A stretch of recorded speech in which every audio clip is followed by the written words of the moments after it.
सबको जय मसीह। आज के शाम के संगति के समय में आप सभी का स्वागत है। उससे पहले हम एक छोटी सी प्रार्थना करते हैं। शुरू करने से पहले प्रभु जी धन्यवाद करते हैं आज के इस दिन के लिए, इस समय के लिए। लॉर्ड, आपके नाम को ऊंचा उठाते हुए पिता हम आपके उस अनुग्रह के सिंहासन के पास आते हैं। ब्लेस कीजिए इस समय को, इस संगति को, जो लोग सुन रहे हैं उनको भी ब्लेस कीजिए। धन्यवाद के साथ इस प्रार्थना को प्रभु यीशु के नाम से मांगते हैं, आमीन। मैं पहला कुरिन्थियों का अध्याय 3 वचन नंबर 10 से पढ़ना चाहता हूँ, वचन पढ़ता हूँ। इसमें लिखा है कि परमेश्वर के उस अनुग्रह के अनुसार जो मुझे प्रदान किया गया है, मैंने एक कुशल राजमिस्त्री की भांति नींव डाली है और दूसरा उस पर रद्दा रखता है। परंतु प्रत्येक व्यक्ति सावधान रहे कि वह उस पर कैसा रद्दा रखता है, क्योंकि उस नींव को छोड़ जो पड़ी है और वह यीशु मसीह है, कोई दूसरी नींव नहीं डाल सकता। यदि कोई मनुष्य इस नींव पर सोना चांदी बहुमूल्य पत्थर काठ या घास फूस से निर्माण करे तो प्रत्येक मनुष्य का कार्य प्रकट हो जाएगा। वह दिन उसे दिखाएगा, क्योंकि वह दिन अग्नि के साथ प्रकट किया जाएगा और वह अग्नि ही प्रत्येक मनुष्य के कार्य को परखेगी। यदि किसी मनुष्य का निर्मित कार्य जो उसने किया है स्थिर रहेगा तो उसे प्रतिफल मिलेगा। यदि किसी व्यक्ति का कार्य जल जाएगा तो वह हानि उठाएगा, परंतु वह स्वयं बच जाएगा, फिर भी मानो आग से जलते जलते। यहाँ पे है ना, एक हम थियोलॉजी में हमको पता है, हम पढ़े हैं कि बीमा सीट है ना, दो सिंहासन की बात करता है, और एक है बीमा न्यायासन और दूसरा है श्वेत सिंहासन। बीमा न्यायासन जो है वो न्याय के लिए नहीं है, बल्कि एक इनाम के लिए है बीमा न्यायासन।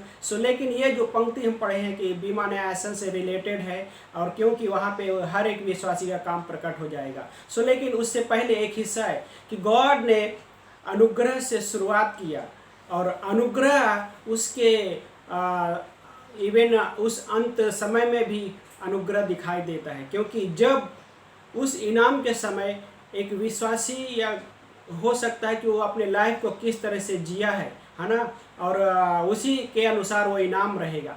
और रियल ये सच है कि एक विश्वासी या मसीही जन किस तरह से अपने जीवन को परमेश्वर के साथ जीते हैं, किस प्रकार से परमेश्वर की महिमा के लिए या कैसा सेवकाई किस तरीके से किए, आत्मा पे निर्भर होकर किए या स्वयं के सामर्थ्य के द्वारा किए, सारा चीज़ें परखा जाएगा। और उसकी परख कैसे होने वाली है? आग के द्वारा, आग से। लेकिन क्या कहता है कि इस पंक्ति में हम जो पढ़े कि किसी मनुष्य का निर्मित कार्य जो उसने किया स्थिर रहेगा, तो कैसे स्थिर रहेगा? यदि उसका कार्य सोना चांदी बहुमूल्य पत्थर है तो स्थिर रहेगा। यदि उसने ये सोना चांदी बहुमूल्य पत्थर किस बात को प्रकट कर रहा है कि वो जो सारे जो मिनिस्ट्री है, कार्य है, इवन संबंधों में रहना, एक मसीही संबंधों में हस्बैंड वाइफ के साथ में विश्वास योग्य से बने रहना। कई बार हम सोचते हैं कि परमेश्वर के साथ हमारा संबंध अच्छा है, लेकिन कई बार हो सकता है कि एक दूसरे के साथ संबंध अच्छा ना रहे। गॉड वो भी हमको बताना चाहता है, और मसीहियों के लिए बहुत ही इम्पोर्टेंट हिस्सा है कि यदि एक विश्वासी के साथ किस प्रकार रहा, किस प्रकार समय व्यतीत किया, किस प्रकार से सेवकाई किया, वो सारे चीज़ों का लेखा लिया जाएगा। लेखा मीन्स ये नहीं कि जजमेंट, न्याय होगा, नहीं, मतलब इनाम के लिए वो सारा चीज़ें है ना, इवेल्युएशन किया जाएगा, मूल्यांकन किया जाएगा उन चीज़ों का। ये एक हिस्सा है। हर एक का जो कार्य जब यदि सोना चांदी बहुमूल्य पत्थर है तो बच जाएगा, लेकिन अगर काठ घास फूस का है तो वो जल जाएगा, लेकिन वो स्वयं जलते जलते बच जाएगा। यहाँ पे एक अनुग्रह दिखाई देता है परमेश्वर का कि वो व्यक्ति जलते जलते बच जाएगा।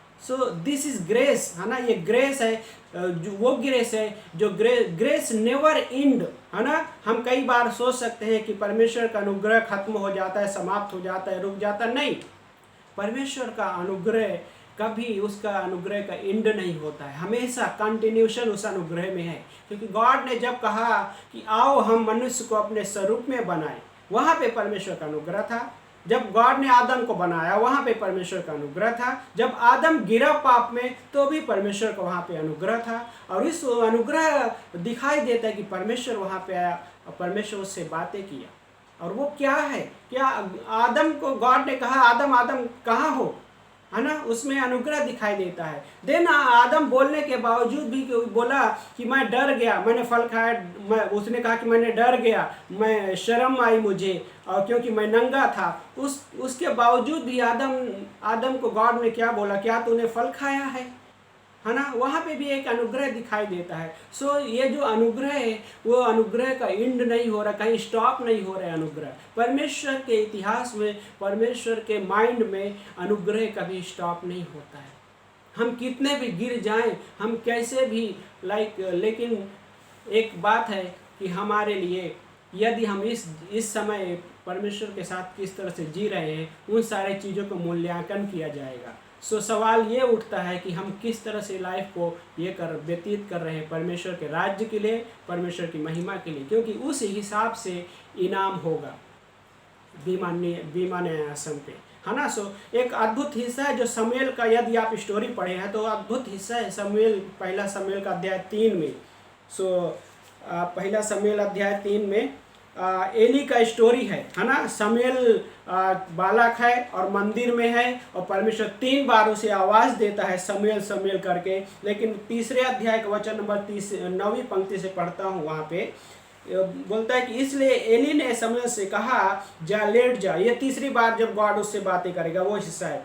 तो एली ने शमूएल से कहा जा लेट जा, यदि तुझे फिर पुकारे तो कहे प्रभु, क्योंकि तेरा दास सुन रहा है। अतः शमूएल जाकर स्थान पर लेट गया। देन आगे हिस्सा, तब यहोवा आ खड़ा हुआ, उसने पहले के समान पुकारा, शमूएल शमूएल। तब शमूएल ने कहा, कहे तेरा दास सुन रहा है। तब यहोवा ने शमूएल से कहा, देख मैं इज़राइल में एक ऐसा काम करने पर हूँ जिससे प्रत्येक सुनने वाले के दोनों कान झंझना जाएंगे। कभी ऐसा हुआ है कान झंझना गया है कुछ चीज़ें सुनकर? हो सकता है उस बीमा सीट पर ये हो सकता है, कान झंझना सकते हैं, हमारी आंखें, है ना, उस समय नम के आंसू निकलेंगे कि हमने किस प्रकार से समय व्यतीत किया है। क्योंकि यहाँ पे परमेश्वर एली के फैमिली के बारे में, एली के बारे में कुछ चीज़ें बातें करने वाला है और शमूएल से बातें किया। हम आगे हिस्सा पढ़ते हैं। सो आगे वहाँ पे लिखा है कि उस दिन एली के परिवार के विषय में मैंने जो कुछ कहा है उन सब को आरंभ से अंत तक पूरा करूँगा। ये देखिए, आरंभ से अंत तक पूरा करूँगा। सो मसीह जीवन में हम किस प्रकार से जीते हैं, किस प्रकार से वो हम आत्मिक कार्य करते हैं, वो सारे चीज़ें में परखा जाएगा। और यहाँ पे शमूएल से एली के बारे में गॉड ने कहा, और क्या कहा, क्योंकि मैंने उसे बता दिया है कि मैं उसके परिवार का उन अधर्म के कामों के विषय सदा के लिए शीघ्र न्याय करने वाला हूँ। सदा के लिए शीघ्र न्याय करने वाला हूँ। एक हिसाब से उनका इस तरह से न्याय नहीं है, बल्कि न्याय किस प्रकार से है कि किस प्रकार से उन्होंने जीवन व्यतीत किया। और उसके बाय द वे आखिरी पंक्ति वचन नंबर 14 में पढ़ते हैं, बड़ा दुखद भरा शब्द है वहाँ पे। दुखद भरा शब्द इस तरह से आगे कंटिन्यू करता हूँ मैं। हाँ, तो मैं उसके परिवार का उन अधर्म के कामों के विषय में सदा के लिए शीघ्र न्याय करने वाला हूँ, जिनको वो जानता है। कई बार मसीही लोग के लिए भी यही है कि हो सकता है वो जान रहा है ना, जान रहा है कि वो क्या कर रहा है। कई बार कुछ पाप होता है जो परमेश्वर को नहीं पसंद है, फिर भी वो पाप में जीता है। वो भी व्यक्ति जानता है, परमेश्वर भी जानता है ना। लेकिन आगे बोलता है, क्योंकि उसके पुत्र अपने ऊपर स्वयं शाप लाए हैं। उसके पुत्रों ने किस तरह से जीवन व्यतीत किया, है ना, और उसने उन्हें नहीं डांटा। ये चीज़ उसने उन्हें नहीं डांटा, है ना। ये भी बहुत हिस्सा इम्पोर्टेंट है। और देन आगे क्या बोलता है, इसलिए मैंने एली के परिवार के विषय में शपथ खाई है कि एली के परिवार के अधर्म का प्रायश्चित ना तो बलिदान से, यहाँ ये 2 हिस्सा है, उसके अधर्म का प्रायश्चित क्या बोलते हैं, उनके परिवार, एली के परिवार का ये बोलता है कि अधर्म का प्रायश्चित ना तो बलिदान से और ना ही भेंटों के द्वारा कभी होगा, है ना। ये कैसा लगता है, कठिन कितना टफ शब्द है ये। गॉड इस तरह से बातें करता है, लेकिन गॉड एक मसीह के बारे में एक चेतावनी देता है। चेतावनी किस प्रकार से पता है, लूका का अध्याय 11 और वचन नंबर 35 में बोलता है, अतः सतर्क रहे कि तेरी ज्योति अंधकार न बन जाए, है ना। हमारे लिए सतर्कता है, गॉड का अनुग्रह है, लेकिन गॉड का अनुग्रह हमें सतर्क रहने के लिए भी सिखाता है। गॉड का अनुग्रह है, अनुग्रह ये नहीं बोलता है कि हम पाप करें, अनुग्रह ये बोलता है कि हम सतर्क रहें उन चीज़ों से जिससे हमें हानि ना उठानी पड़े, है ना, सतर्क रहें। और गॉड हमसे नफरत नहीं करता, बाय द वे गॉड हमसे प्रेम करता है, अनुग्रह देता है, लेकिन हमारी जिम्मेदारी ये है कि हम सतर्कता से जीवन व्यतीत करें, है ना। क्योंकि बहुत ही महत्वपूर्ण हिस्सा है। कई बार ऐसा हो सकता है सतर्क न होने की वजह से हम बीमा सीट पे हमें शर्मिंदा होना पड़े, हमारी आंख नम होगी, हमारे सर झुके होंगे, लेकिन प्रभु का अनुग्रह वहाँ पे है फिर भी। लेकिन हमारे लिए सतर्क रहना है, जरूरी है। क्यों? क्योंकि हम उस दिन हो सकता है हमारे पास इनाम नहीं रहा, देन क्या, है ना, देन क्या, वो लाइफ, है ना, वो समय, वो शब्द कहना पड़ेगा, काश मैं ये चीज़ें करता, काश मैं ये चीज़ें नहीं करता जो परमेश्वर के लिए सही नहीं था, है ना। वो शब्द, उसके अलावा कोई नहीं रहे, सिर्फ पछतावा। लेकिन फिर भी प्रभु हमें अनुग्रह देगा, हमारे कार्य जल जाएंगे, है ना। लाइक जो परमेश्वर के महिमा के लिए नहीं था, मनुष्य को दिखावे के लिए था, जो परमेश्वर की सामर्थ के द्वारा नहीं था। कोई भी कार्य हो सकता है, मिनिस्ट्री हो सकती है, वर्शिप हो सकती है, बाय द वे मनुष्य वर्शिप प्लेस में हो सकता है कि मनुष्य को दिखाने के लिए, लेकिन नहीं, गॉड की महिमा के लिए। कोई व्यक्ति कैसा बोलता है, लेकिन उस पे नहीं, हम गॉड की महिमा के लिए वो चीज़ें करते हैं, पवित्र आत्मा की सामर्थ्य में के द्वारा हम चीज़ें करते हैं, देन वो चीज़ें बची रहेगी, वो चीज़ें नहीं जलेगा, उसका प्रतिफल मिलेगा और बीमा सीट पे प्रतिफल मिलेगा। क्या उस सिंहासन पे वो शब्द के लिए तैयार हैं? शाबाश मेरे विश्वास योग्य दास, शाबाश शाबाश सुनने के लिए क्या हम तैयार हैं? वो समय निकट है, क्या हम तैयार हैं उस शब्द के लिए? और रैप्चर होते ही नेक्स्ट घटना वही होने वाला है ना। हमको पता है कि हम थियोलॉजी में सीखे हैं, लेकिन रैप्चर के जस्ट यूँ ही होने के बाद इनाम, बीमा सीट का न्याय आसन होगा और इनाम का समय रहेगा। क्या हम तैयार हैं? क्या हम तैयार हैं?